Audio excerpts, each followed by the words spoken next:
Entrando al tema, uno dice el ataque de los fondos financieros buitres.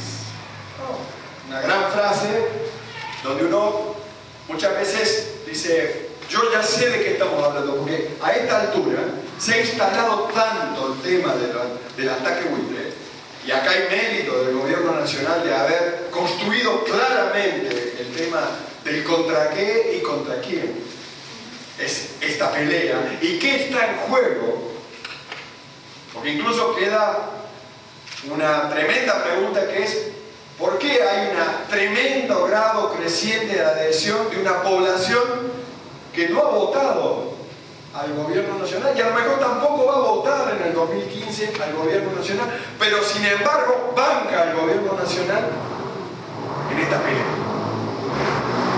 Una pregunta que hay que dejar formulada porque en algún momento hay que hacerla para abordarla, porque hay una explicación y un abordaje de por qué acá hay una fracción de clases medias, propietarias y no propietarias, y que le ha ido muy bien del 2003 para acá, que en algún primer momento acompañó electoralmente y hace un tiempo que no acompaña electoralmente, pero sí acompaña esta medida de confrontación directa frente al ataque de los fondos financieros buitres. Para dejarlo ahí como dando vuelta y en algún momento abordarlo. Y entonces uno dice, acerca del ataque de los fondos financieros buitres. Bueno, primera pregunta. ¿De qué modo articulan el ataque? ¿Cuál es el dispositivo de ese ataque? Como todo ataque que tiene que ver con lo político estratégico, con las cuestiones del poder, ninguna duda, el ataque es de carácter desestabilizador. En términos teóricos, entra en lo que se llama en juego las ecuaciones del golpe de Estado, es decir, del cambio de correlaciones de fuerza. Por lo tanto, la pregunta de cuáles son los dispositivos, los instrumentos que usan, digamos, los estructurales que usan los fondos financieros buitres, porque no hay fondos buitres, fondos financieros buitres, para llevar adelante ese proceso de desestabilización, de crear condiciones de fuerza de su lado y de pérdida de fuerza desde el otro lado. Que es algo que ya hicieron en Argentina en noviembre-diciembre del 2001, e incluso lo hicieron allá para el 89, con otra particularidad, porque esto también se lo hicieron a Alfonsín. Porque no solamente se lo hicieron, lo que se lo hacen es a la Argentina, cada vez que existe la posibilidad de que la Argentina pueda llevar adelante un proyecto estratégico que tiende a ganar grados de soberanía, de independencia, ¿no? Porque soberanía política, independencia económica, justicia social, unidad latinoamericana, son 4 modos de decir lo mismo. Ellos tienen 2 dispositivos, 2 grandes instrumentos a partir de los cuales vertebran este ataque. El proceso de desestabilización. Uno, plantean todo una crisis sobre el instrumento de reestructuración de deuda soberana.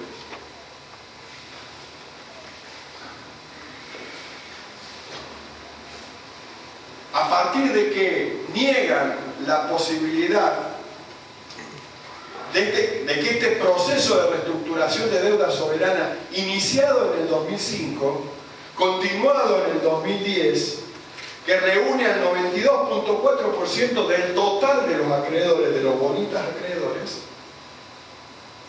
al negar la posibilidad de que el proceso de reestructuración de deuda soberana se complete, lo que yo estoy diciendo es que el instrumento de reestructuración de deuda soberana no es un instrumento válido, porque si yo siento precedente de que ese proceso de reestructuración no llega, no se concluye desde el punto de vista legal en su ciclo completo, yo inhabilito de manera global el instrumento. Punto. Un objetivo claro, que ese instrumento que se llama reestructuración de deudas soberanas, es decir, la que llevan adelante países, gobiernos, estados, ¿no?, que lleva adelante tal multinacional, tal transnacional, tal grupo económico, porque esos no son soberanos, son instituciones de carácter financiero comercial. Es decir, lo que yo estoy rompiendo es el instrumento a partir del cual inician procesos de reestructuración que es muy propio de todos los países, de deudas que han contraído. Primer objetivo, romper e inhabilitar ese instrumento, no solamente para la Argentina, sino para el mundo en términos de impacto global. ¿Cierto? Ahí tenemos el primer gran instrumento sobre el cual yo hago un ataque y tiene objetivos específicos. El otro, a partir de la decisión de Griesa,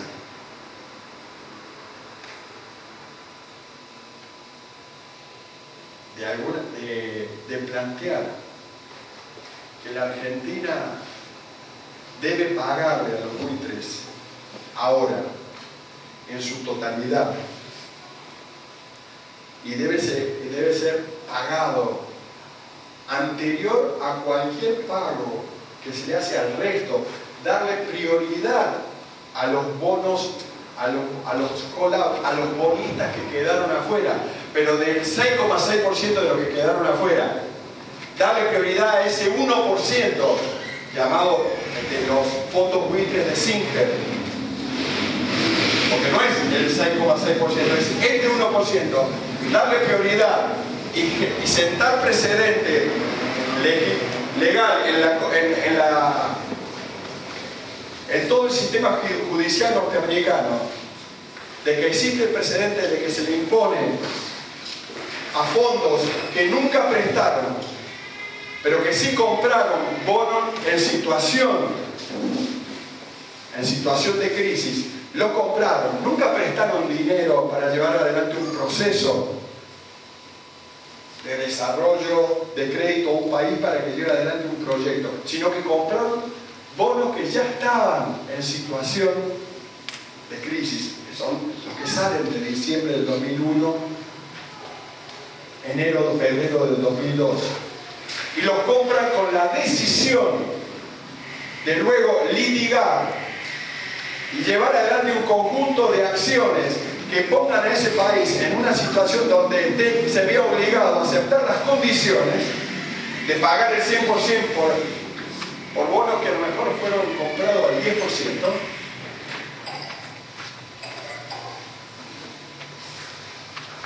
Griesa,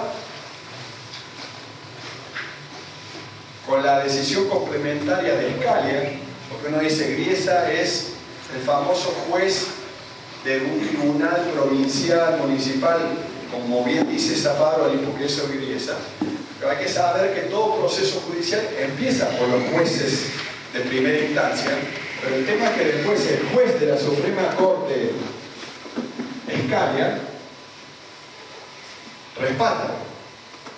respalda que la Argentina no solamente pueda ser tratado, sino que está habilitado a ser tratado no como país soberano, sino como entidad privada, comercial de lucro. Es decir, lo asimila al país, a la Argentina, a un Estado-nación, a una sociedad anónima. Por lo tanto, lo que se sienta precedente ahí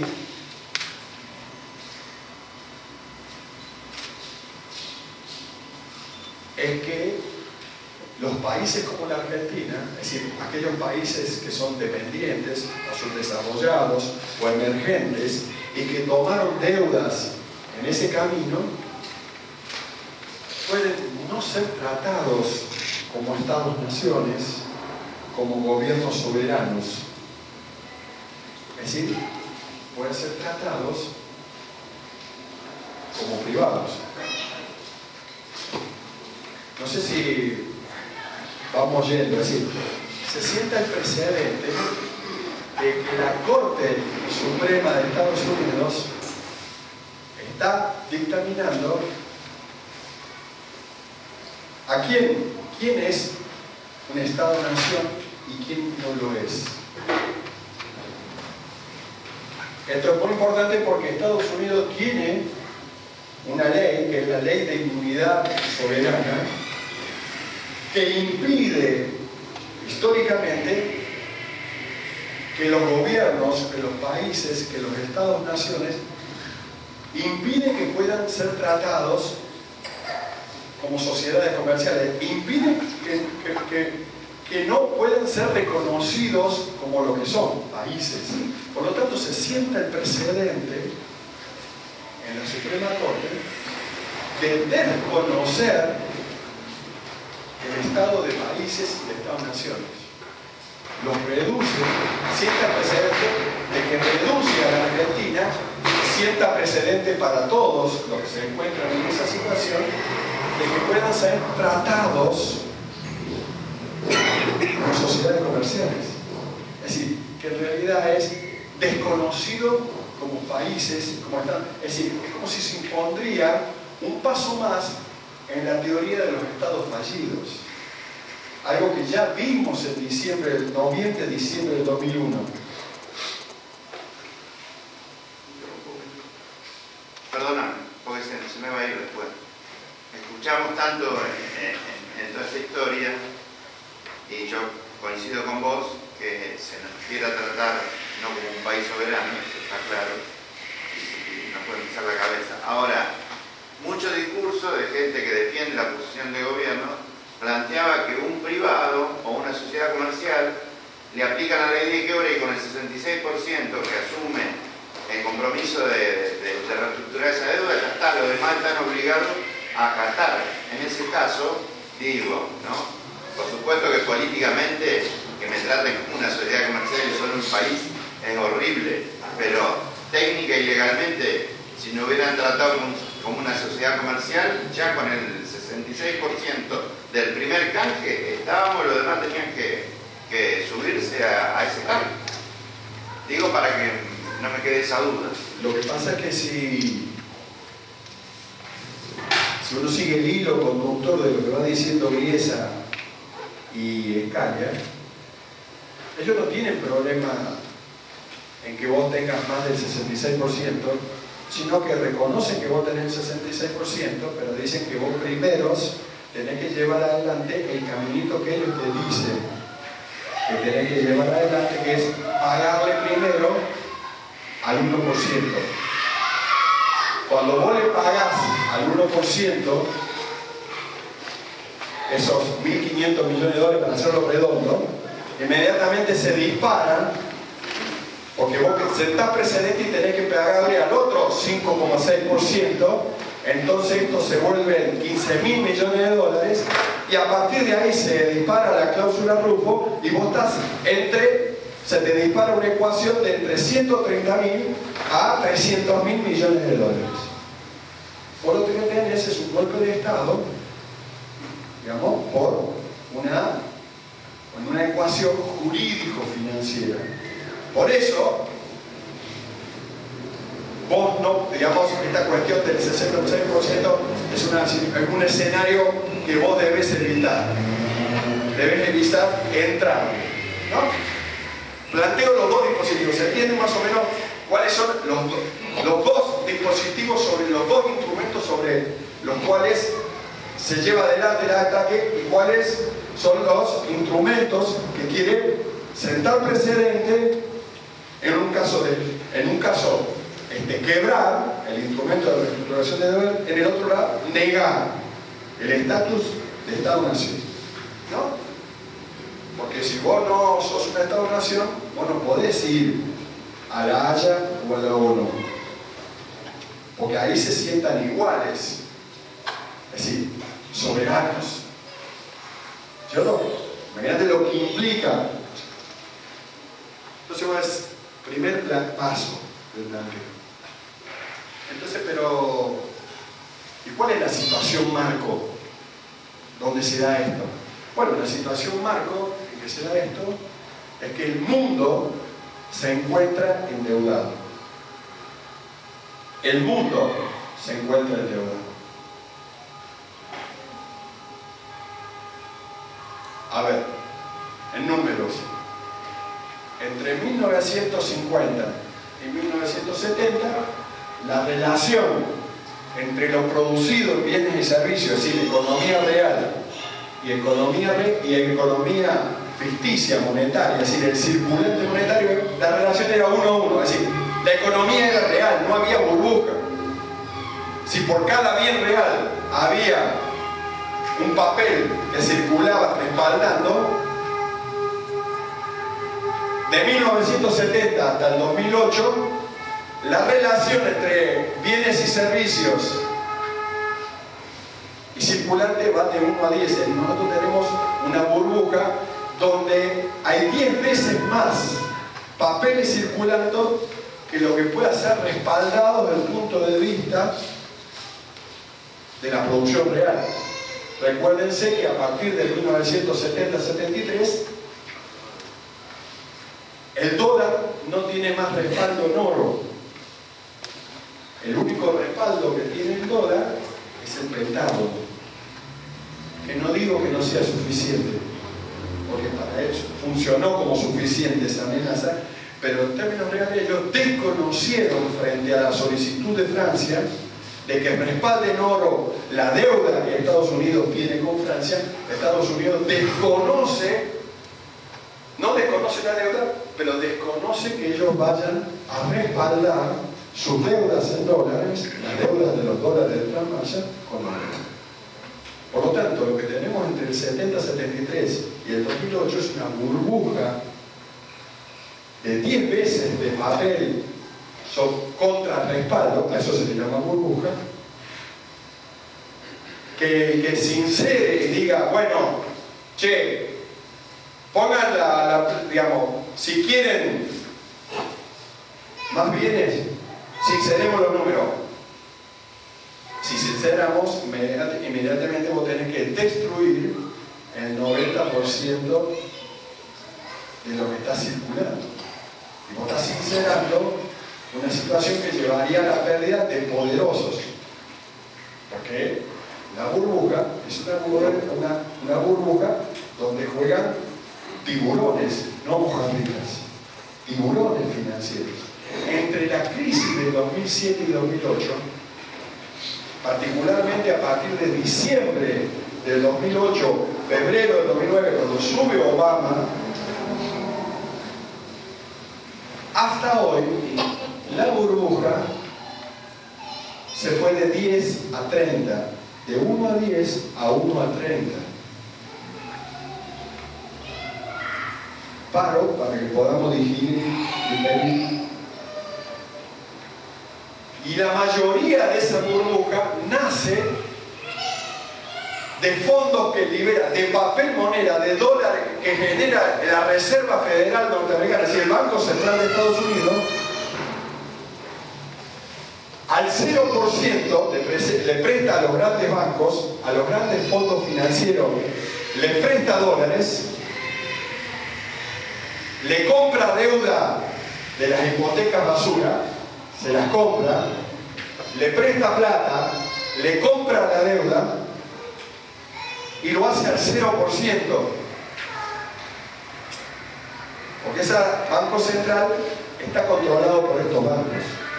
El 93%, 90-93% de esa burbuja que se genera principalmente a partir de la Reserva Federal va a los países periféricos, subdesarrollados, dependientes. Es el dinero que va a préstamo desde esos bancos a esos países. ¿Desde cuándo? Febrero del 2009, todo el 2010, Y ustedes recordarán que hacia mediados del 2010 se deja de llamarle a los países como los nuestros periféricos, subdesarrollados, independientes, y se les empieza a llamar emergentes. Porque la masa de dinero que ingresa empieza a disparar procesos de sustitución de importaciones y de desarrollo de sectores productivos. Es decir, empieza a suceder algo en el 2010 y en el 2009, pero particularmente en el 2010-2011, donde se vuelve central el crecimiento de los productos brutos internos en las economías emergentes. Porque el mundo crece en las economías centrales al 0% y en las economías emergentes al 14% en China, al 9% en la India, al 8% en Argentina, Brasil, es decir, a una media del 7%, entre el 6% y 7% en las economías emergentes. De tal manera que el Producto Bruto Interno Mundial se explica en un 56-60% por el crecimiento de las economías emergentes. Por el crecimiento que generan esas inversiones de esa masa de dinero liberada por los grandes bancos, por una fracción de bancos norteamericanos, es decir, con sede en la Reserva Federal, que no son los buitres, en la otra fracción, los más amigos de Obama, y que ellos financian sus propias transnacionales en China, en Rusia, en la India, es decir, en los BRIC y en los BRIC ampliados. Cuando ellos le llamaban BRIC a las economías emergentes que estaban en la ecuación del G20 que ellos diseñaron y potenciaron a partir de diciembre del 2008. ¿Vamos? Digo, miro la cara como diciendo, porque es un rollo, ¿no es cierto? Es decir, estos jugadores que que hicieron sus inversiones en sus transnacionales, allá como acá, para que ahora la economía mundial creciera a partir del crecimiento de las economías en las economías emergentes, y por lo tanto sus procesos de acumulación ampliada lo hacían a partir del desarrollo de sus transnacionales radicadas en las economías emergentes, porque las que están radicadas en las economías centrales crecen al cero. Las transnacionales que tienen radicación en las economías centrales dominantemente crecen al cero, ¿cierto? Empezaron a multiplicar ganancias y crecieron más que las otras. Sí, las globales, las que crecieron a partir de sus inversiones globales, porque son jugadores globales en todas las economías emergentes y centrales, crecen más rápido que las que dominantemente están radicadas en las economías centrales. Crecen más rápido que los buitres que están radicados en las economías centrales, pero particularmente en la economía central, en el país central de Estados Unidos. ¿No?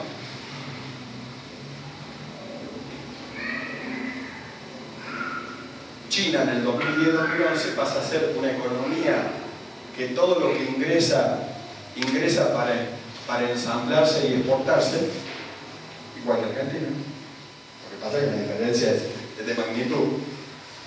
Y empieza a ser una economía que todo lo que entra empieza a entrar para ensamblarse, pero también para producirse en China y desarrollar una economía de mercado interno en China que no estaba desarrollada hasta ese momento como estructura central del proceso de acumulación, ¿no? Y es ahí donde viene el discurso del fin del 2011 el mundo ha cambiado profundamente y ha cambiado para siempre. ¿De acuerdo? 2011. Y lo que cambió es el centro de gravedad de la economía mundial, que pasa de la economía anglosajona norteamericana a la economía basada en el proceso de producción y reproducción que se hace en las economías del Asia-Pacífico, pero particularmente en las economías emergentes, como ellos le llaman. Nosotros llamaríamos al mundo de las economías de la periferia o del tercer mundo. ¿No?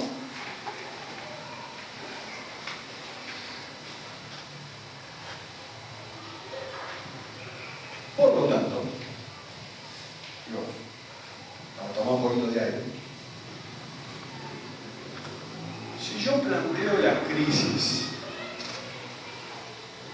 del instrumento de reestructuración de deudas soberanas, se ve claro que no es solamente la Argentina a la que le apuntan.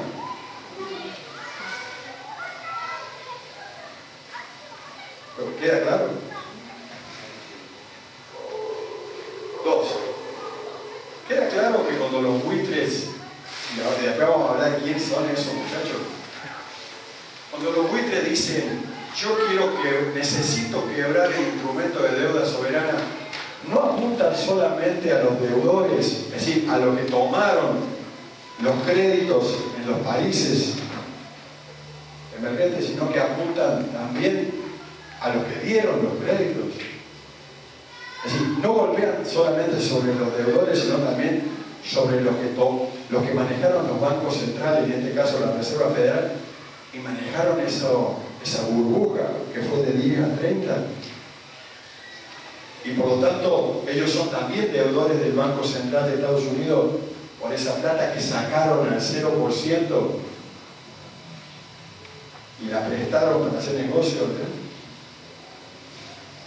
Es decir, cuando yo planteo la crisis del instrumento de reestructuración de deuda soberana, no solamente pongo en jaque al mundo de la economía emergente, sino que estoy poniendo en jaque a los grandes bancos globales de inversión que tomaron el dinero del Banco Central norteamericano y lo prestaron, lo tomaron al 0% y lo prestaron al 9%. ¿Y se acuerdan que decía, siempre me gustó Edith Piaf, porque era la Segunda Guerra Mundial en Francia? Queda claro que justamente los grandes bancos buitres, los fondos financieros buitres, son los que no manejaron el negocio de la maquinita del Banco Central de Estados Unidos y por lo tanto no manejaron los grandes fondos que se invirtieron en el mundo de la economía emergente y por lo tanto son los grandes acreedores del mundo emergente porque son los que... Y por lo tanto este ataque buitre, si yo quiebro el instrumento de reestructuración de deuda soberana, no solamente pone en jaque al mundo de economías emergentes como es la Argentina o de países emergentes, sino que particularmente pone en la parrilla, es decir, pone en el asador a estos grandes jugadores que manejaron las reservas federales.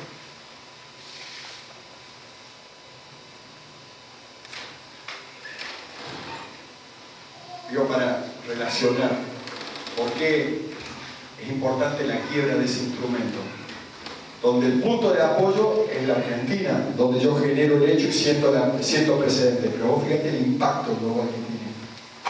Y por otro lado, si yo siento el precedente de que en relación a esto, a todas esas economías emergentes, las voy a tratar como sociedades anónimas, no las voy a considerar países y gobiernos y estados-naciones, pongo al gobierno norteamericano, a Estados Unidos, en un lugar como si fuera el único Estado-nación que existe. Para colmo lo hago desde el Poder Judicial y desde el Poder Legislativo, que son las dos instancias donde los buitres dominan el Poder Judicial y el Poder Legislativo, que es lo que dominan los republicanos. Los republicanos con peso multiparty, ¿no? Entonces, dicho esto, ahora me queda claro por qué los muchachos de Londres, el Financial Times, The Guardian, Soros, Stiglitz, el Cambridge, el London Economic School, los intelectuales del progresismo financiero londinense están en contra de los fondos buitres. Yo no sé si están de acuerdo con la realidad, pero están en contra, porque están a favor de sí mismos. Obama no jugó a favor de la Argentina nítida y claramente, pero no jugó a favor de los buitres.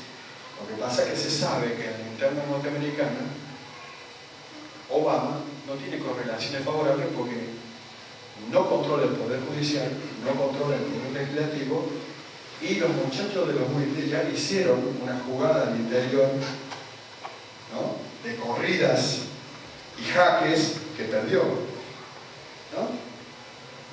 Está bien, Londres de paso aprovecha y dice, se dan cuenta que la plaza financiera de Londres es una plaza mucho más segura que Wall Street, que son unos aprendices de brujos, porque los verdaderos brujos somos nosotros los de Londres. Primero, ¿por qué Londres está en contra de los buitres? Porque Londres y New York son la sede central de los grandes jugadores globales que tomaron la plata y son los acreedores reales del mundo emergente, que son los que deberían, digamos, los que estarían, digamos, también en una situación de quiebra, porque al tener que devolver los dineros sin reestructuración de deuda soberana, son el otro lado del mostrador.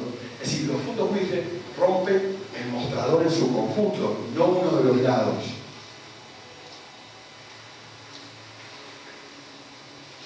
Francia y Alemania también juegan muy fuerte contra los fondos buitres.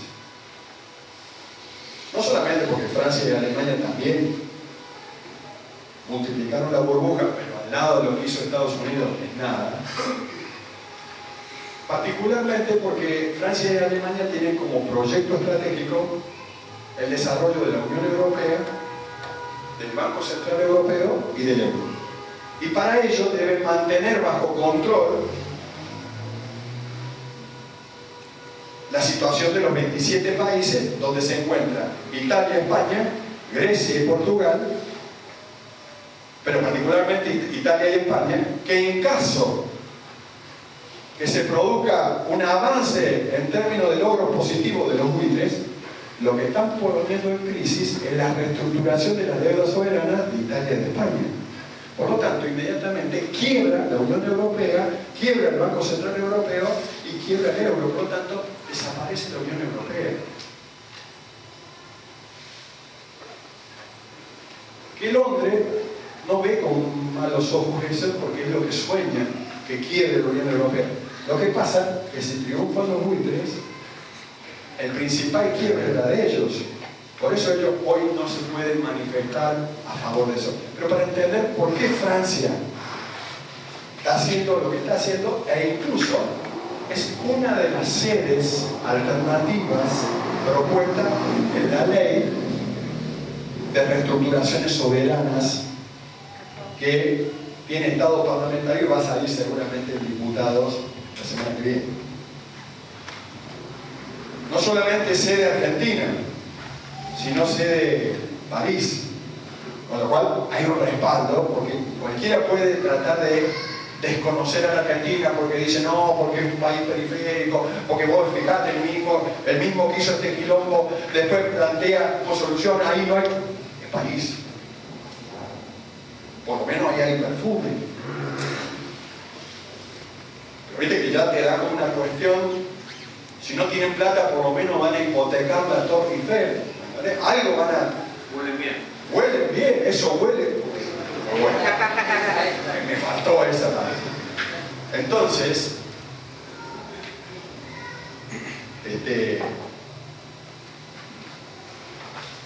esa parte, ¿no?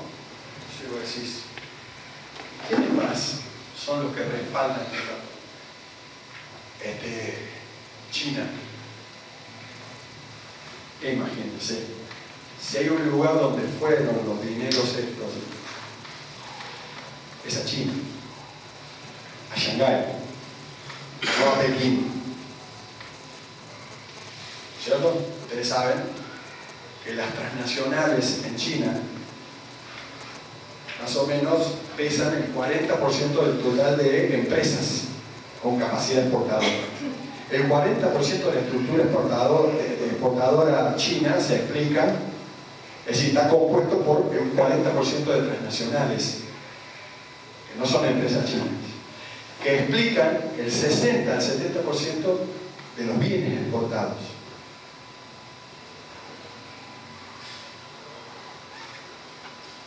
Imagínense, esto que tomaron el 0% en la Reserva Federal, la mayoría se prestó ahí, se invirtió ahí, también en la India. China también generó en su Banco Central mucho fondo. Por lo tanto, China está profundamente comprometida con la decisión de que no se quiebre el proceso de reestructuración de deudas soberanas y no se desconozca el estatus de país soberano a los países emergentes, porque todavía lo llaman países de economía emergente a la China. Por eso China además acelera un proceso que es dejar de comprar deuda en bonos norteamericanos, liberar los bonos del tesoro, transformar los bonos del tesoro en oro, porque ellos ya explican, el yuan explica el 9% como moneda de comercio mundial, pero quieren empezar a hacer una moneda de reserva mundial. Por lo tanto, tenés que ponerle respaldo en algo, y como ellos no lo pueden respaldar en el Pentágono tiene una magnitud de fuerza militar que es 7 veces superior a la suma de todas las capacidades militares de los otros países. Por lo tanto, en esa cancha no hay que jugar el partido, ¿no? El partido debe ser jugado en la cancha de la paz, no en el de la guerra, porque en esa cancha no hay forma de ganar partido. No sé si para entender Ucrania, ¿no? ¿Por qué no se caen en provocaciones? Incluso Siria, el modo en que se llevan adelante, y Egipto, otro que está jugando fuerte en esa ecuación. Vuelvo para acá.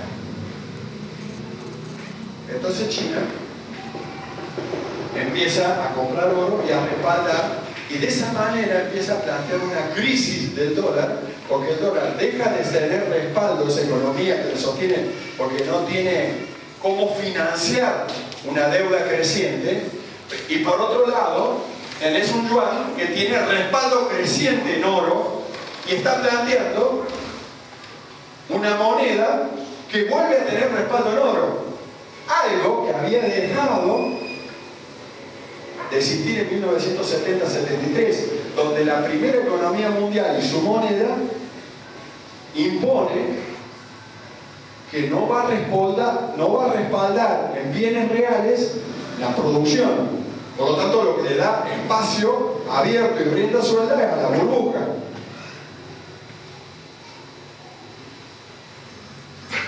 China, como no puede respaldar a partir de su aparato industrial militar, el yuan lo tiene que respaldar el euro. Pero lo mismo hace Rusia, que están en el mismo proceso, y lo mismo hace la India.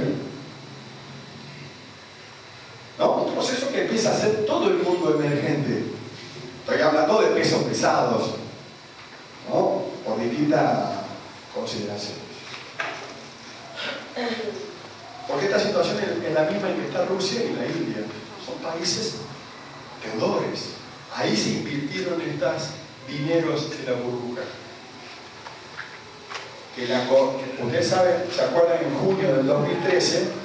Donde el presidente Bernanke del Banco Central de Estados Unidos, la Reserva Federal, dice: vamos a subir la tasa de interés. Inmediatamente los dineros que estaban invertidos corrieron a Estados Unidos y paralizaron las economías, las bajaron en un 1 o 2%, porque ahí viene la bajada de la economía china, Indonesia, India, Rusia, Brasil, que impacta en Argentina, porque nosotros teníamos una expectativa de PBI 2014 del orden del 4,5%, 5,5%, incluso Brasil tenía una expectativa de crecimiento en el orden del 3%, 2,7%, y vos hoy estás en una situación de tratando de tener crecimiento positivo, 0,5%, 1%, la situación en que se encuentra Brasil. Cuando junio del 2013, ¿se acuerdan del evento ese? De junio del 2013, parece hace 10 años, pero fue el año pasado. Entonces,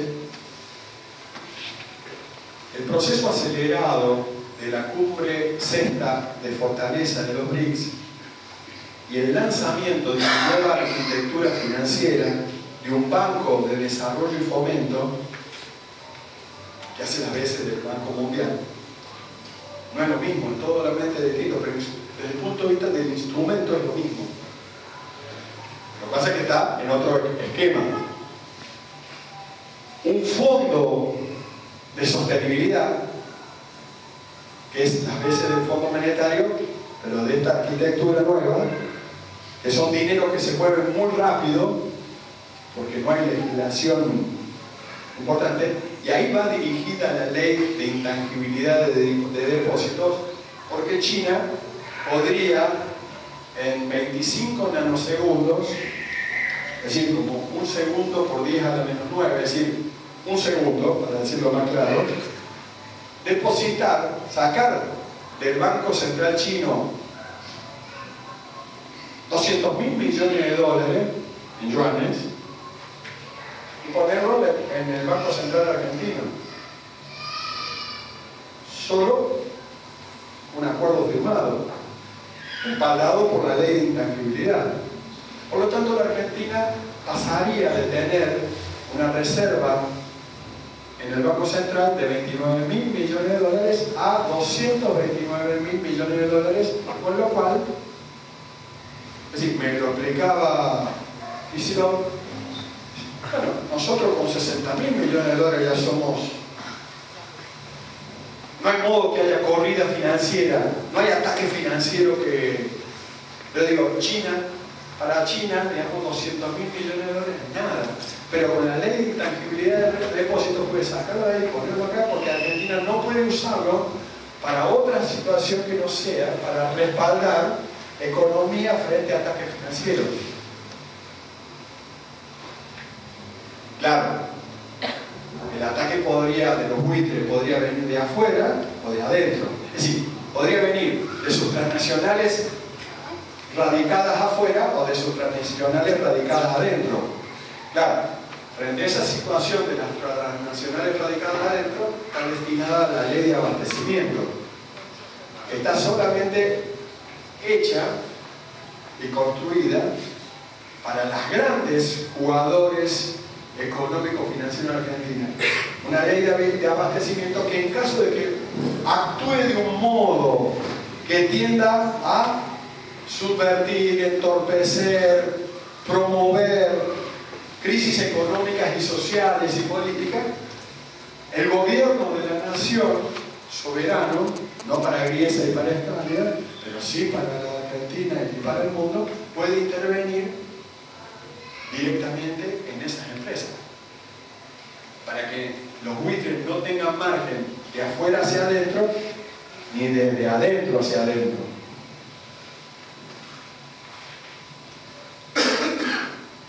China, imagínense, una corrida financiera y una crisis de la reestructuración de deuda soberana la expone tremendamente.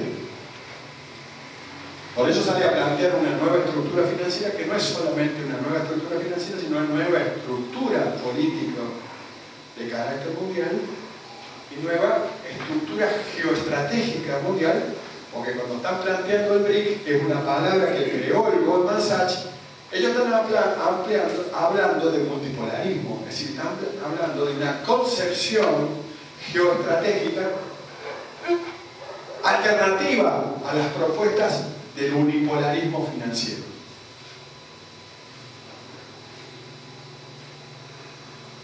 Porque de hecho están planteando economías respaldando los bienes en otro bien, que es el oro, es decir, están tratando de plantear un multipolarismo que bloquee la posibilidad de burbujas.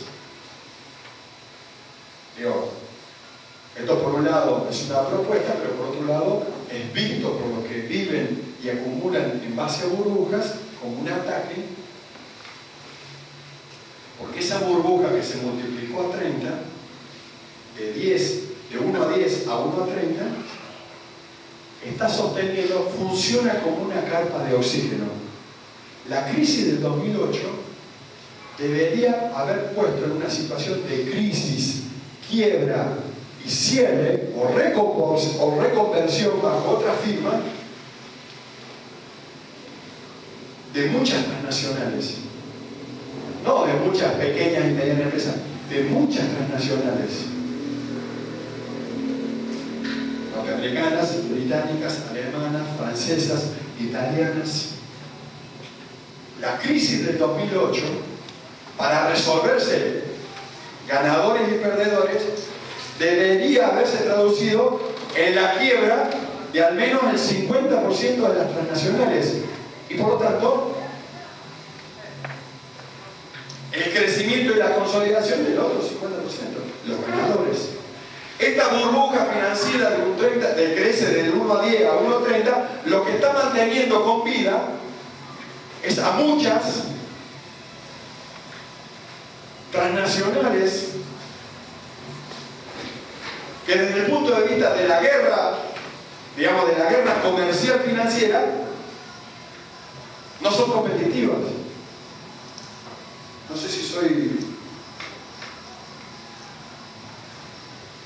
Igual sí, ¿y por qué se prolonga la burbuja? La burbuja se va a prolongar todo el tiempo hasta que haya un vencedor dentro de los dos proyectos unipolares financieros. El que tiene sede en Washington, en el legislativo y en el judicial, en los buitres de Estados Unidos, y el que tiene sede en Londres, que es un poder financiero. Esa situación está empatada, no está pudiendo definirse ganador y perdedor.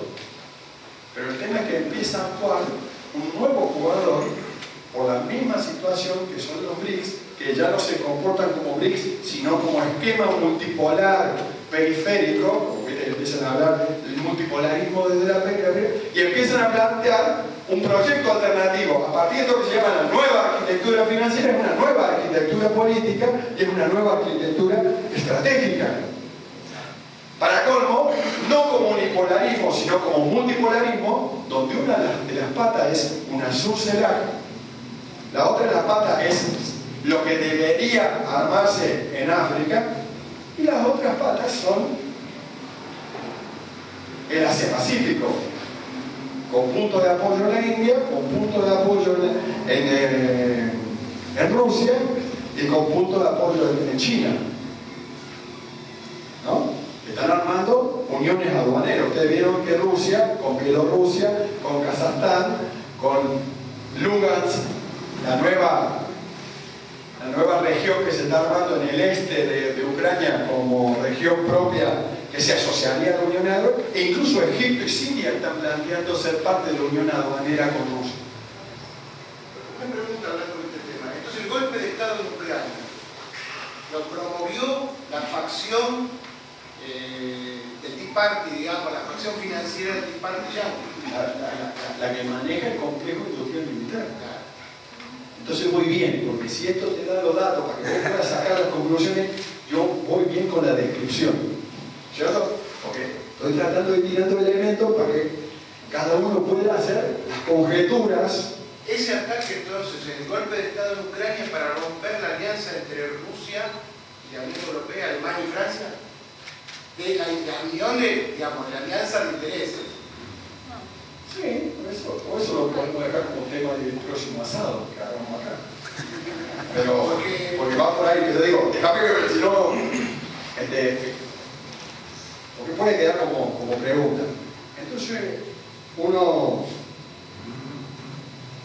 esta nueva arquitectura, que se llama de multipolarismo, pero incluso en 1966, en el movimiento de nuevo alineado, no era algo que era muy distinto a esto. Lo que pasa es que no tenía, estaba verde, y ahora está maduro, pero ha madurado aceleradamente frente a esta situación. Sabe particularmente que el terreno militar no existe posibilidad de avanzar con ningún proyecto que tenga espacio para la humanidad. Por eso la consigna de la paz es la gran consigna, ¿no? Y después tenemos, uno diría, ¿cuál es el proyecto estratégico de los buitres? El ALCA. Es decir, de Alaska a la Antártida, el centro del poder es Washington y el Pentágono. No Wall Street, no Londres, ¿no?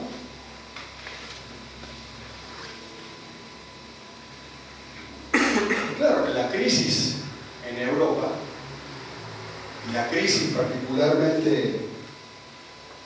de los sectores cercanos a Londres, desde el Vaticano financiero, los muchachos que manejaban el Banco Ambrosiano,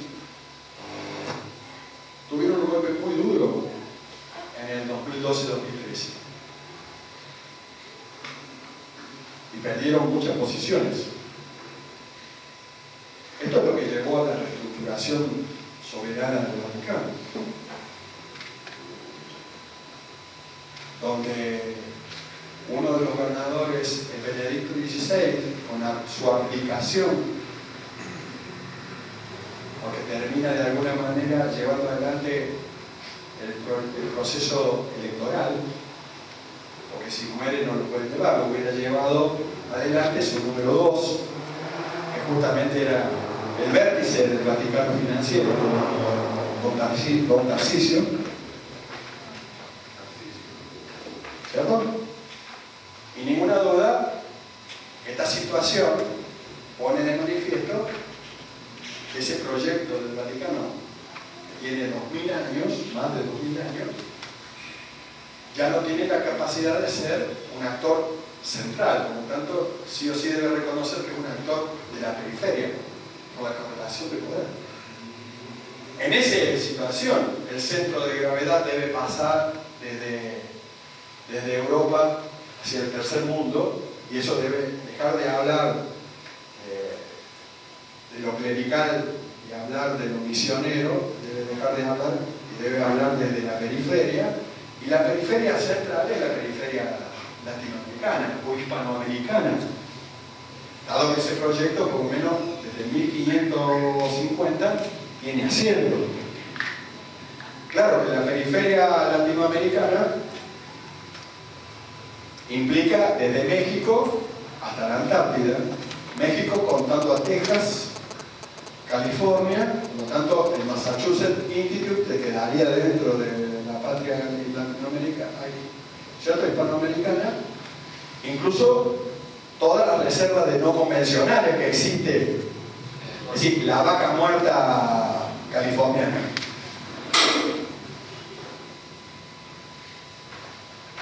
¿No? Claro, si el 50% de los misioneros de ese esquema están en Latinoamérica, es importante que el nuevo Papa... Claro, el centro de eso es Brasil. Pero bueno, sería demasiado redundante que si eso es el centro específico, digamos, por especificidad cuantitativa, bueno, sería bueno que el Papa no pertenezca a esa área hispanoamericana, sabiendo que además el componente hispanoamericano luso o portugués tiene una parte y la otra parte es española, digamos, el que va de México. No, digo, y se plantea este otro jugador y actor estratégico que empieza también a estar y necesita estratégicamente que el ataque buitre no avance, no prospere, no camine, porque si camina, avanza y prospera, lo que camina, avanza y prospera es el AICA. El unipolarismo financiero que tiene esquema AICA, ¿no? El de las corporaciones multinacionales, JP Morgan, Bank of America, Goldman Sachs, los controlantes de Clarín, es decir, los dueños de Clarín. Nieto es un gerente. Yo me acuerdo que hay un arrepentido de JP Morgan que todavía no pudo darle curso, ¿no? Uno sabe que los grandes jugadores financieros tienen la capacidad de llevar adelante sus negocios en las sombras, en los paraísos fiscales, ¿no? Los grandes paraísos financieros. Cuando uno piensa en paraísos financieros, piensa en las Bahamas, piensa en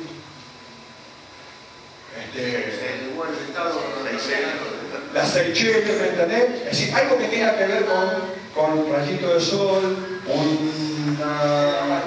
una sombrilla. Y sin embargo, los dos principales paraísos fiscales que explican el 80-90% de estos movimientos es Londres y New Jersey. Es decir, la imagen que nosotros nos construyeron en la batalla cultural, que los paraísos fiscales es eso que tiene que ver con Piratas del Caribe, 1, 2, 3 y 4. ¿De acuerdo?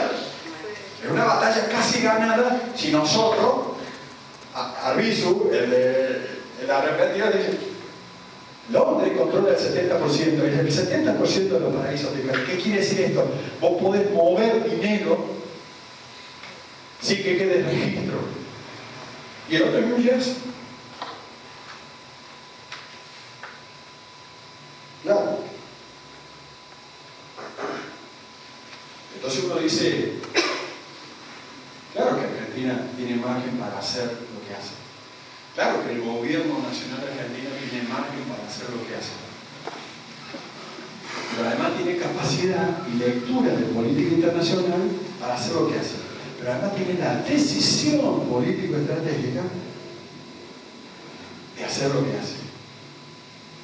Porque vos podés tener posibilidades, porque hay margen para hacer lo que se está haciendo, pero decidimos hacerlo porque vos tenés otro proyecto estratégico que es de carácter financiero y no es de carácter soberano, ¿no es cierto?, en términos de patria grande, que por lo tanto tenés que pensar en términos de polo de poder en un esquema de múltiples polos de poder, sabiendo que a lo mejor vos no sos el polo de mayor magnitud.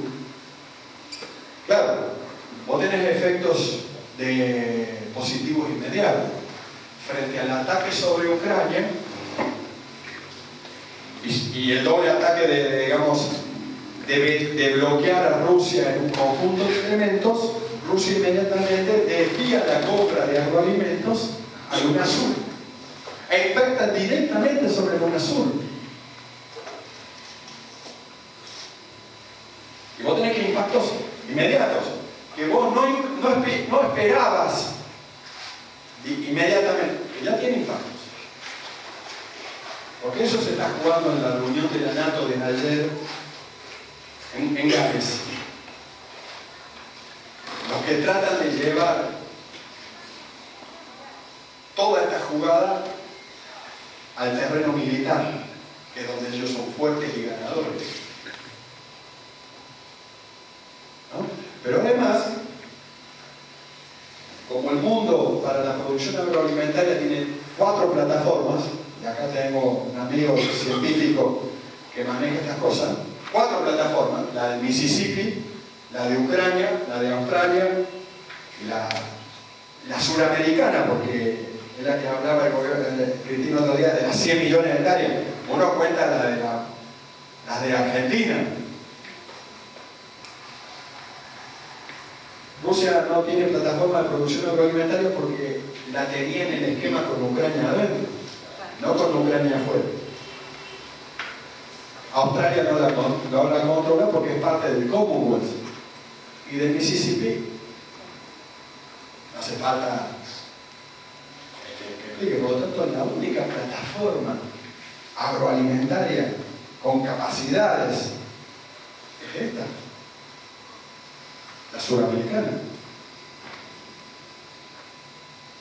Que es cierto que Argentina tiene una capacidad hoy, con el complejo científico y tecnológico, de producir agroalimentos para 450 millones de personas, pero en términos de la totalidad de la plataforma, así cuando uno cuenta toda la plataforma suramericana, seguramente estamos produciendo como para 1.000, 1.300 millones de personas.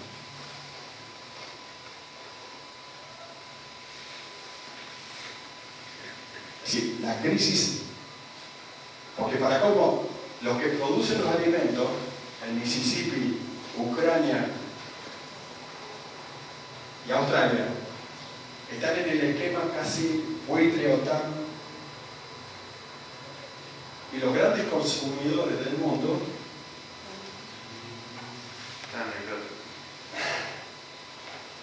no. Claro que si nosotros vamos a hacer en ese esquema multipolar a cumplir una función importante en términos agroalimentarios, es muy importante en términos de diálogo soberano multipolar potenciar a partir de esa oportunidad todo el complejo de trabajo y producción, ciencia y tecnología y de agregado de valor. Es decir, no es necesario exportar el complejo agroalimentario en términos de proteína vegetal, sino exportarlo en términos de proteína animal y un conjunto de subsistemas que tienen que ver.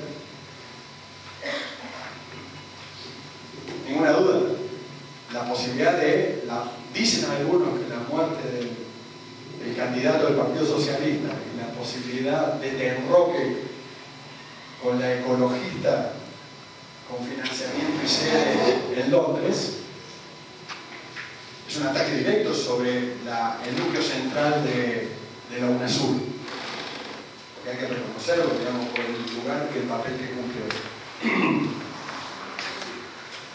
Gracias. Entonces,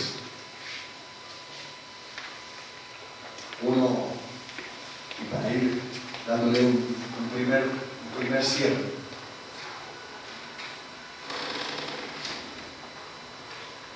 el tema de los ataques de los fondos buitres, los fondos financieros buitres, que son conocidos nuestros, ¿no? Dimos el nombre de los bancos que están atrás de Singer y de Griesa. Lo que está puesto de manifiesto es una crisis profunda que viene del 2007-2008, que se profundiza y que abre tremendas oportunidades y grandes oportunidades para que el cambio de época, el cambio civilizatorio del cual se habla, tenga como escenario de resolución un cambio de época hacia una salida con un proyecto de un profundo humanismo revolucionario. Hay otros escenarios, Este no es el único escenario. hay escenarios posibles que son donde son vencedores los grandes jugadores del unipolarismo financiero.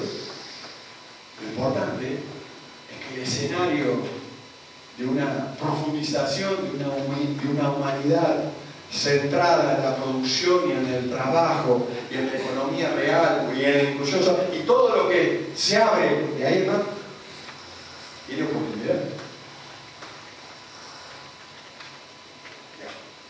Esto que nosotros vemos hoy de los fondos buitres, es decir, este unipolarismo financiero de fondos buitres enfrentado con la fracción de unipolarismo globalista londinense, lo tuvimos en la caída del Lehman Brothers del 2008, pero también ya lo tuvimos en la caída de las Torres Gemelas del 2001, porque las Torres Gemelas no son dos primas mías que miden más o menos como yo, que nosotros le llamamos las dos torres, para cómo son gemelas. Incluso cuando salió por televisión, se cayeron las dos torres gemelas, nosotros creíamos allá en Córdoba que estábamos hablando de unas dos primas mías. Hasta que no pasamos y tradujimos la situación y nos dijeron, no, es el World Trade Center, es decir, el centro del comercio financiero mundial. O esas son las dos torres que se cayeron, no las gemelas. Donde funcionaba el centro administrativo estratégico del comercio financiero mundial. Porque ustedes saben que el avión Boeing que chocó contra el Pentágono nunca existió, pero los otros sí. ¿No? Con esta cuestión de la diferencia entre Washington, digamos, en el 2001,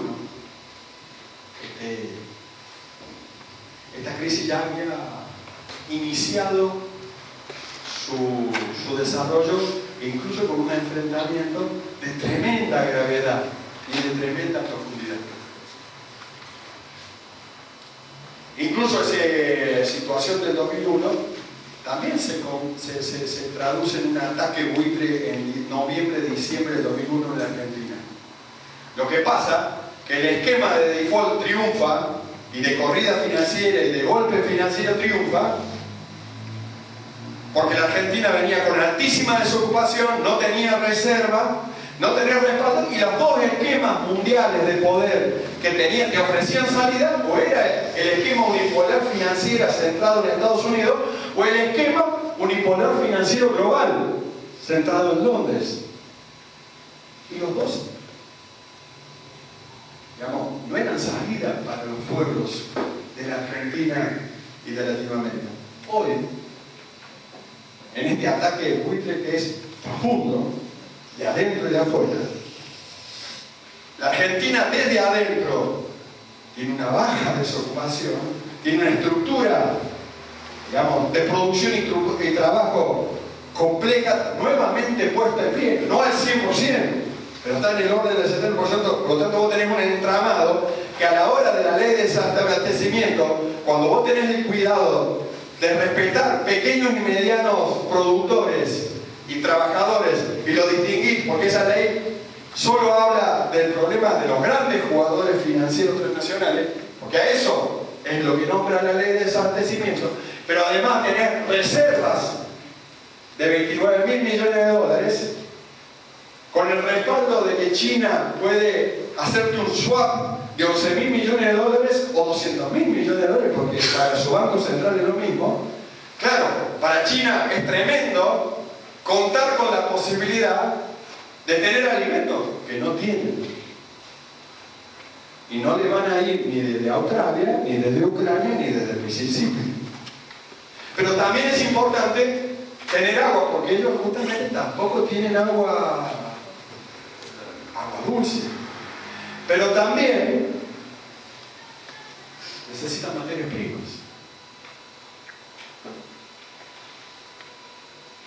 Por lo tanto, China tiene un verdadero compromiso estratégico con Argentina, más allá de los discursos. Y necesita energía, porque no tiene plataforma energética. Por eso el acuerdo con Sinopec de esta semana. También está el ingreso de Soros como accionista de Vaca Muerta, que es Londres, no son los buitres. Entonces,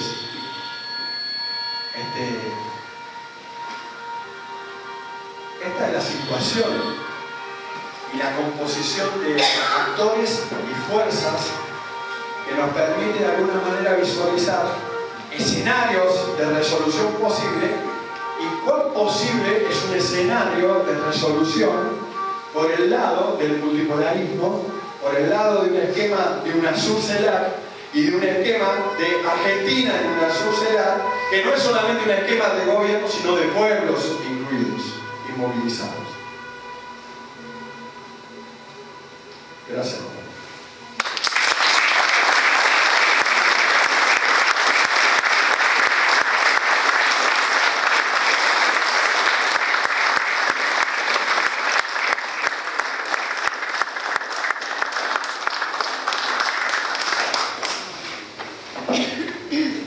No sé si algún compañero quiere hacer preguntas. ¿Por allá? No, pues sí, acá pero no. Acá, Pérez. Sí. Pues creo que un análisis, digamos, global muy acertado de cómo miramos nosotros la repartija del poder global, digamos. Y fuiste desgranando, digamos, los diferentes bloques económicos, los diferentes bloques de poder geopolítico, pero no nombraste tres actores. Y me gustaría ver qué opinión tenés con respecto a eso.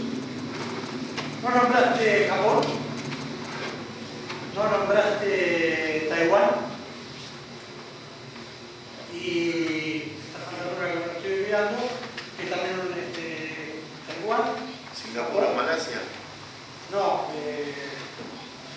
bueno, pero en principio con eso, digamos, como para arrancar la pregunta, digamos.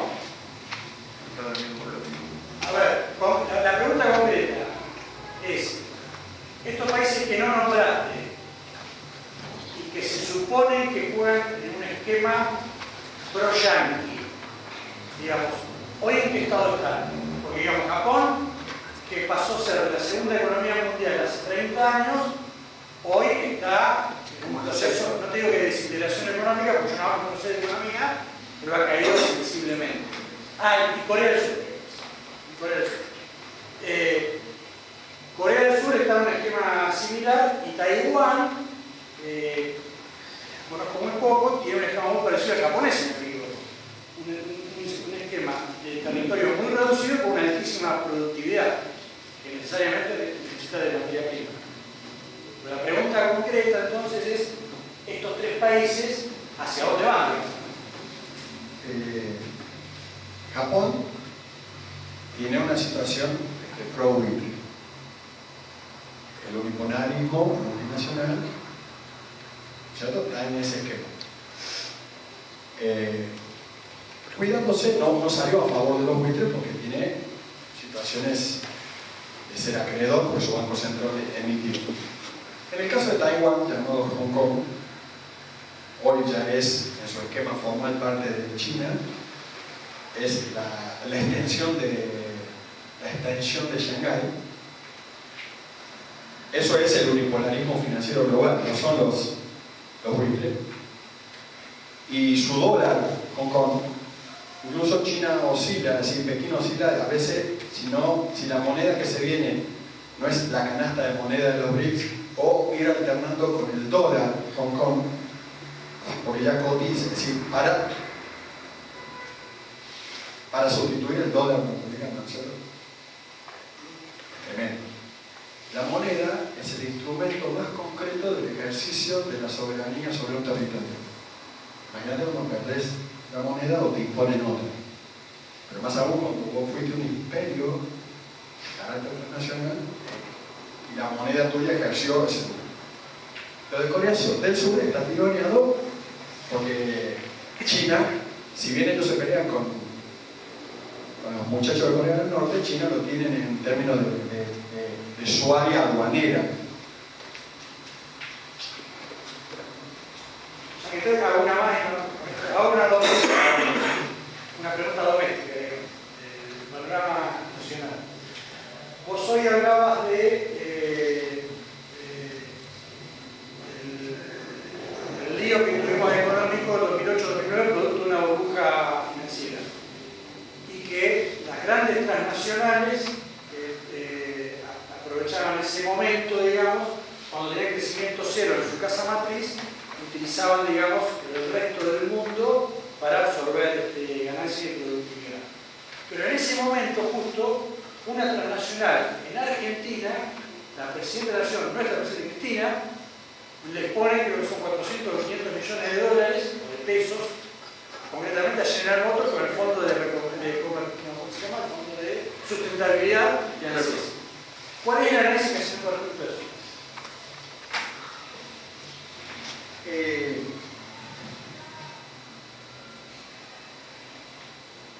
Hay transnacionales que forman parte del esquema financiero unipolar buitre, ¿cierto? Centrado en los países centrales, y hay transnacionales que son del unipolarismo global financiero. La diferencia, los globalistas juegan en todas las economías porque tienen diversificada su estructura de negocio en el mundo, por lo tanto son globales en su radicación, por lo tanto no tienen país central, por lo tanto ellos tienen otro modo, otra territorialidad del poder, basada en el dominio de la City financiera y de los bancos centrales de esa City financiera de cada uno de los países, imponiéndolo por arriba de los gobiernos, y el otro tiene centro en el país central, desde Estados Unidos hacia toda la región de influencia, o desde Alemania y Francia a su región de influencia, que son 27, 28 países, y Japón y su relación de influencia hacia todo, porque esos eran los tres grandes centros del esquema de países centrales y de las corporaciones multinacionales. Además que te aparecen las redes financieras globales como un nuevo actor económico, que a lo mejor en otra reunión podemos trabajar y verlo cómo se manifiestan en las nuevas plataformas de ensamble. Es decir, entonces,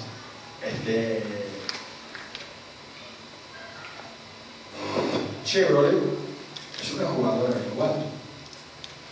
Singer golpeó a Chevrolet porque les controló los proveedores de partes norteamericanos de esa ensambladora de autos en Estados Unidos. Pero si Chevrolet, el mismo modelo que ensambla en Estados Unidos, que puede hacer ahí en la entrada de Rosario, vos le podés parar la estructura en Estados Unidos, pero dinamizando la que tenés, la plataforma de ensamble global que tenés en Rosario, no te golpea Singer.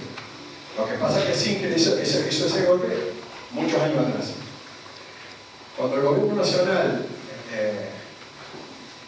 hace esa movida, tiene impacto doble. Por un lado, hacia adentro de Argentina, en el 2008-2009, fines del 2008-2009, porque vos mantenés fuente de trabajo y podés mantener. Pero ese es un diálogo, porque vos tenés en tu esquema un diálogo con los globalistas, que es lo que tenés ahora. Como Vaca Muerta lo tenía Soros. Desconocer eso es como decir, yo no sé por qué Perón fue y negoció con los ingleses los ferrocarriles. Y poco no se puso ahí, cantó falta el vidrio y se los quedó de una. Y si vos hubieras visto la amenaza que era el Pentágono en ese momento, que el ganador de la Segunda Guerra Mundial se nos venía arriba, vos tenés que agarrar la calculadora de correlación de fuerza, poner los números y juntar aliados. Entonces, yo creo que tiene un impacto hacia adentro y hacia el Eurosur, porque las estructuras de Chevrolet están tanto acá como en Brasil. Pero también es un diálogo con Obama, ¿no es cierto? Acuérdate que Obama también le dio un ok y una cobertura a la recuperación de YPF en aquel domingo de Colombia, que precedió al lunes de la declaración de recuperación de YPF S.A.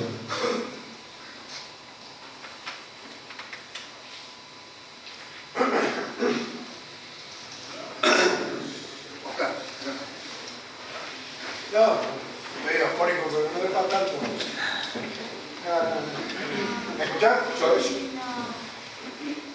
Yo lo que quería aportar como pensamiento me parecía que lo que no se termina de discutir en el fondo plenamente son las consecuencias de un endeudamiento secuencial, ¿sí? En base a deuda tras deuda, o si lo querés mirar por la contraria, la oportunidad que te da el desendeudamiento, que es lo que en definitiva se estuvo buscando en cierto sentido. Pero aparte, dentro de ese endeudamiento contra endeudamiento, evidentemente no todos somos iguales. Yo creo que la capacidad de expresión que se establece entre los deudores seriales es distinta en un contexto mundial donde Argentina es distinta que Israel, digamos. Impresiones estratégicas, estoy hablando de los fondos financieros, de los propios fondos financieros, en el establecimiento de reglas de deuda contra deuda y deuda más deuda. Evidentemente no todos somos iguales, existen posicionamientos estratégicos que a los tipos les conviene de distinta manera.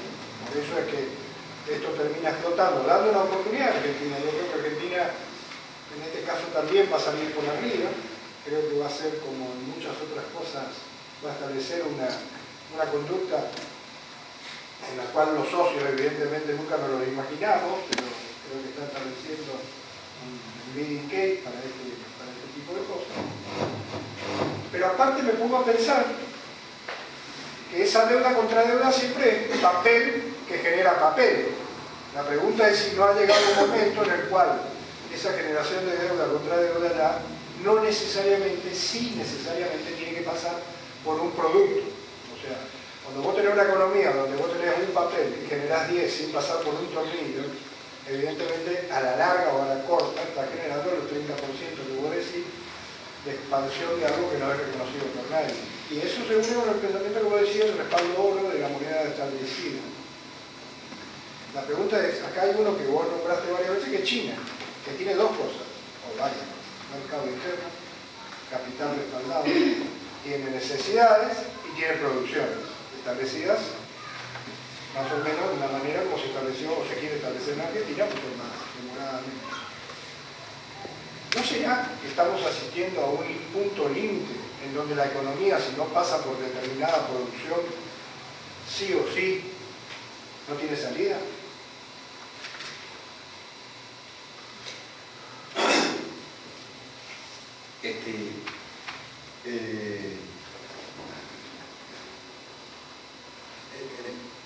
Digamos, desde el abordaje que uno hace, ¿no es cierto?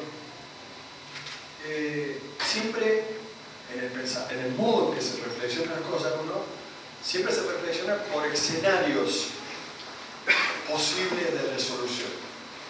Conducir es conducir hacia un escenario que es más positivo para vos y que no te conduzca a un escenario negativo. El que establece las condiciones del endeudamiento y que está en lugar de acreedor, no solamente es acreedor, sino el que pone el presidente del Banco Central, el ministro de Economía, y en el caso, si tenés una vaca muerta, que ya son 3, y la vaca muerta número 1 es 21 PBI a 27 PBI, es decir, son 27 años de PBI de 500.000 millones de dólares de PBI que tiene Argentina, con las otras 2 vacas muertas. Imagínate, seguramente te va a pedir poner el secretario de Energía. Es decir, el acreedor no es solamente un acreedor en términos económicos, sino es político y estratégico, y te impone condiciones de política de gobierno, pero incluso te impone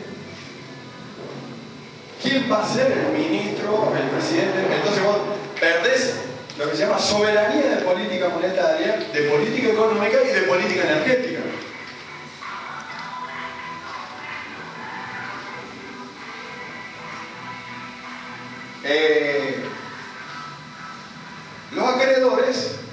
eran estos muchachos del mundo anglosajón.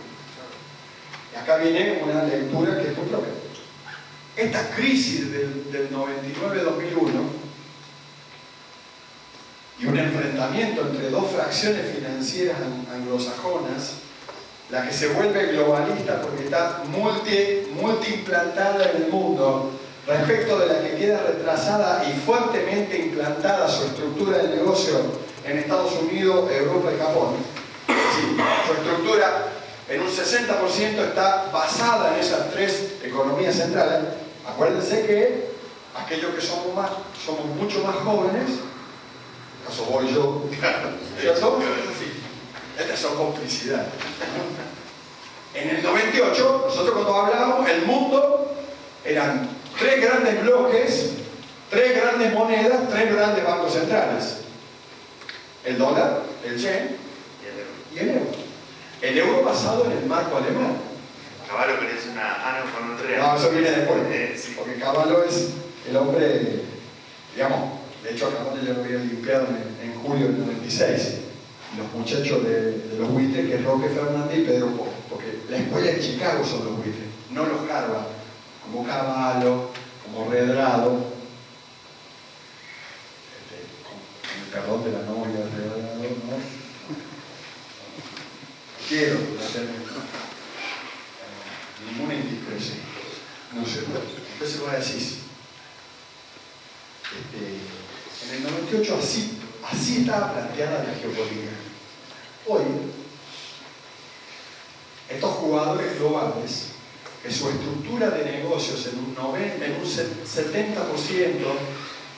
está diversificada en el mundo, es decir, el 60% está fuera de Estados Unidos, Europa y Japón. Está en China, Rusia, la India, Malasia, Indonesia, Brasil. ¿No? Digo, porque si uno piensa en términos de economía, a partir de cuál es mi estructura de acumulación,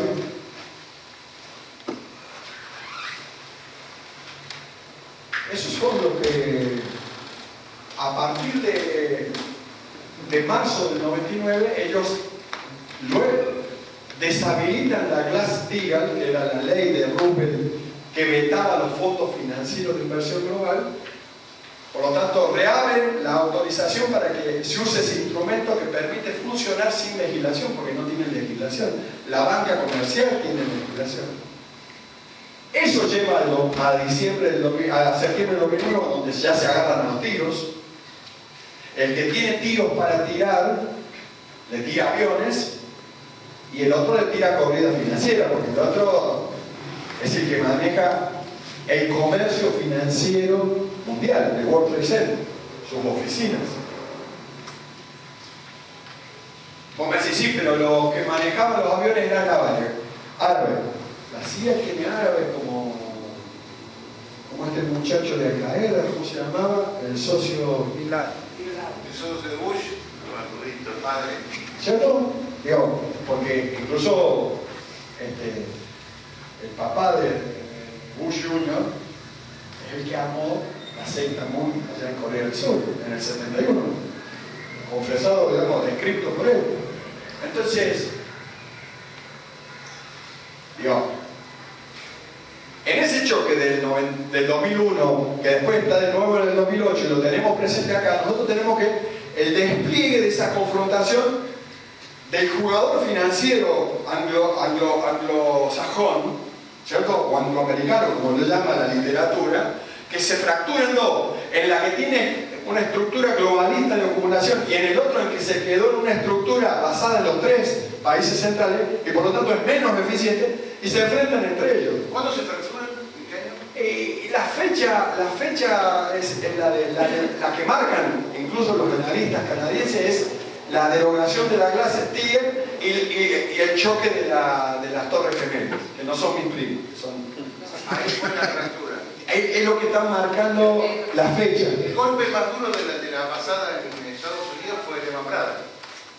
El Lehman Brothers es de la globalista, Claro. es del Citi. O sea, vienen perdiendo los globalistas. Están casi empatados, porque por eso todavía no hay ganador. Si hubiera ganador, nosotros estaríamos Porque Perón decía... Por eso el City juega con nosotros, digamos, en esta pelea de... El verde, porque el City ya no es del City, sino del verde, que lo compró. Es decir, la Roger. Perón decía en el 47, cuando absorbe la guerra, dice... Y dice Juancho dice, ¿cómo la ve? Necesitaría que los rusos se peleen con los norteamericanos. Porque si no se pelean los norteamericanos con los rusos, se nos vienen arriba a nosotros.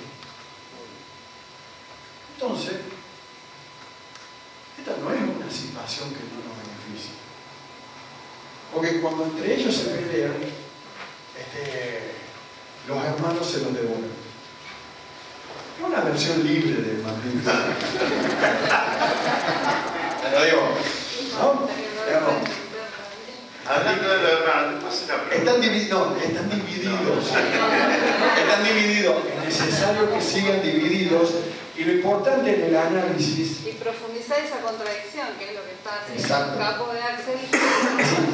Y vos tenés que medir el carácter y la profundización de la división.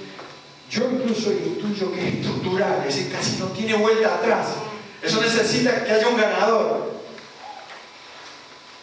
Y ese es el indicador de que los BRICS se lanzan a ser multipolarismo, porque hasta acá los BRICS jugaron como la base de apoyo del globalismo financiero del G20 que tiene cita en diciembre del 2008. Hoy es otra cosa, pero a partir de la sexta, de fortaleza, digo, imagínense, somos contemporáneos a esto. No es fácil estar haciendo estas reuniones así y además después tener la perspectiva estratégica de un asado ahora mismo. Se me va. No, le doy una vueltita disculpame esta cosa. Entonces vos decís, es muy importante que ellos estén divididos. Ahora, tan importante como eso, es que vos avances en las construcciones de la unidad de lo propio, del UNASUR-CELAC, que está muy avanzado el UNASUR, hay que dar vueltita para acá, y después lo que se llama los otros polos del multipolarismo, porque para nosotros es tan importante el polo nuestro, UNASUR-CELAC, como los otros polos. Pero además en el diálogo con los otros es muy importante que la relación no esté basada en materias primas sin valor agregado, sino en productos que lleven mucho valor agregado, que significa pleno empleo, ¿verdad? Y calidad de vida, es decir, soberanía en el amplio aspecto. Es decir, que eso es una cuestión que depende de nosotros, porque si vos te regalas, ¿por qué el otro te va a comprar? Sí, yo una pregunta... ¿Cuándo termina?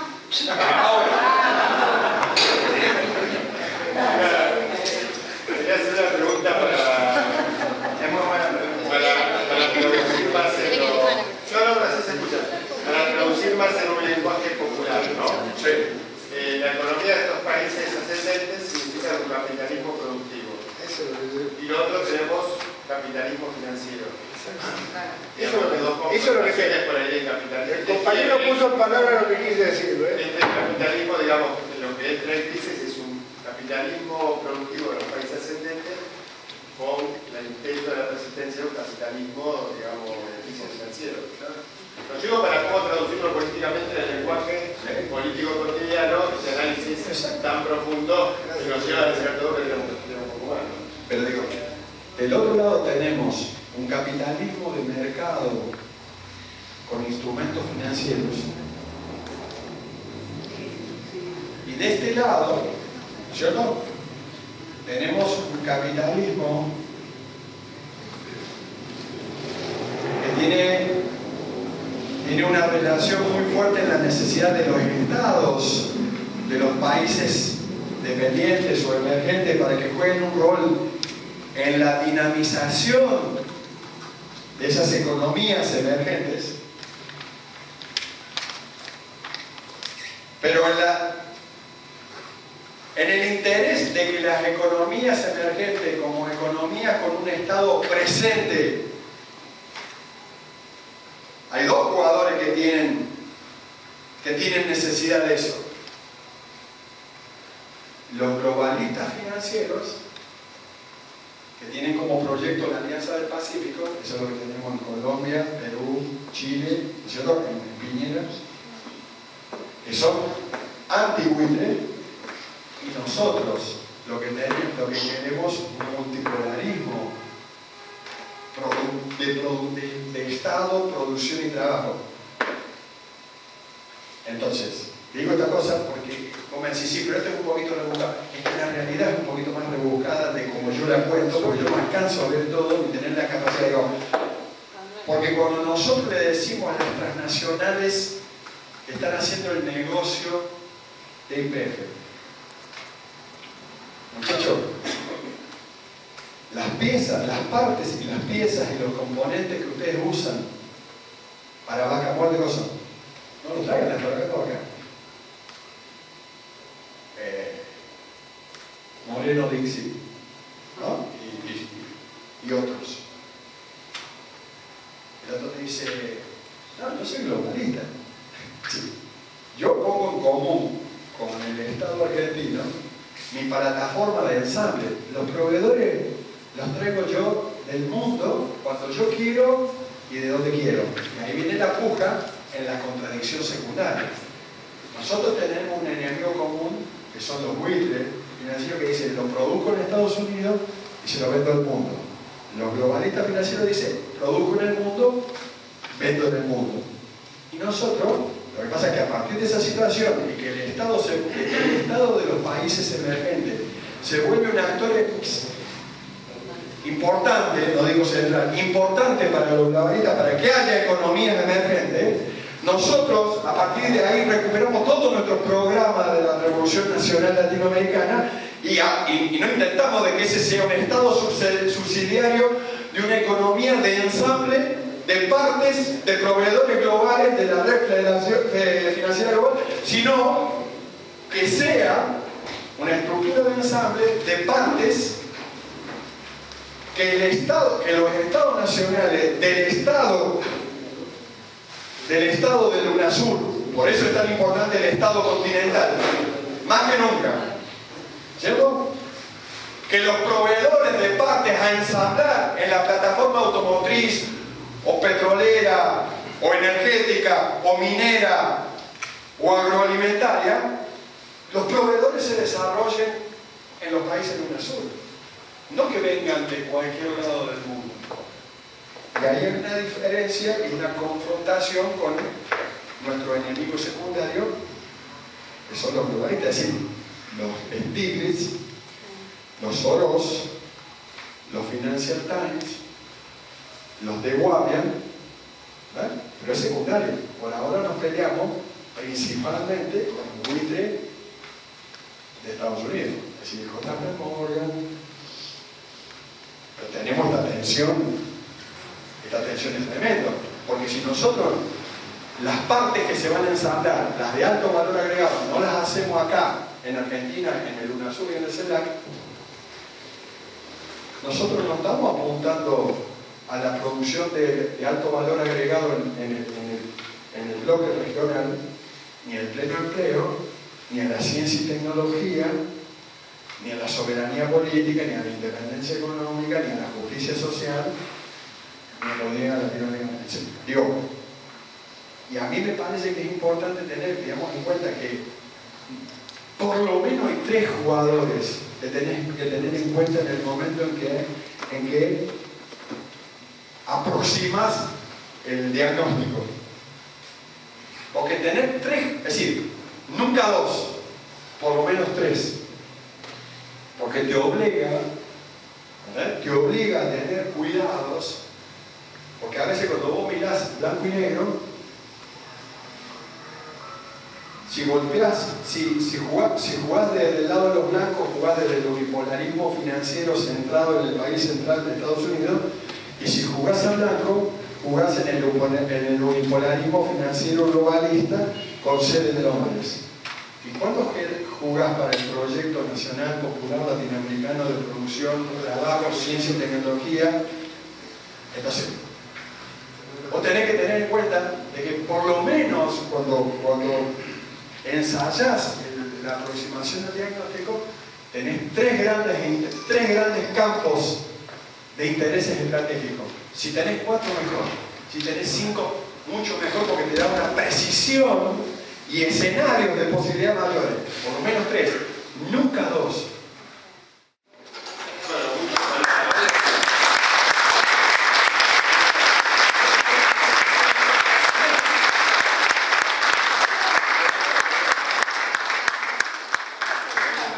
Humildemente, en nombre de Sebastián Amadeo, los compañeros te queremos entregar 3 libros que tienen que ver con la historia de Chascomús para que lo puedas disfrutar.